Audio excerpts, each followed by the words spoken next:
Hello, this is Quentin Adler. So I'm a legal practitioner and a researcher. I'm more specialized into open models based on open source licenses or libre licenses.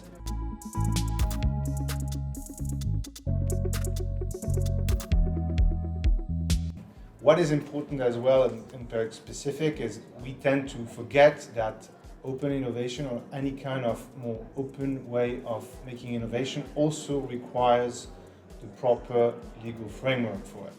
So it's not that certainly public domain is a satisfying framework for you to work with.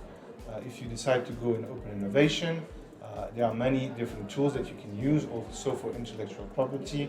And I believe what is important for me is also for companies and different actors, in particular also the public sector, to understand that innovation is a broad spectrum and you should not only rely on half of it, which is the propriety aspect of it. So patents and so on, this is a very conventional way of doing innovation, okay, that works to some extent, but it also has its limitation, and so you should not limit yourself in just having this approach. You should also understand how to go as far as having community-driven innovation models, which, for instance, rely on open source licenses. And this is what I'm trying also to convey, to explain that there are different ways of doing innovation, and you need the proper legal framework to do that. And I'm assisting people that are interested in seeing also the other half, the less conventional, although it depends.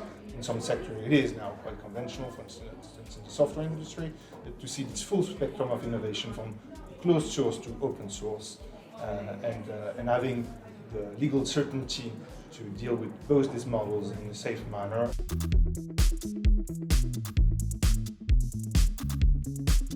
Well, the thing is, it depends, of course. If everything relies on trust, and then very well, you don't need to have specific rules. You don't need anything to be enforceable as such.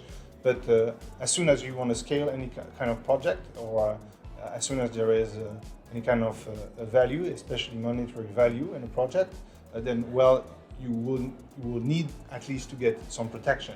And why I'm saying protection, it's also protecting sometimes the openness itself, and making sure that the information are not privatized, for instance. So this is why you apply libre licenses to guarantee that the authorship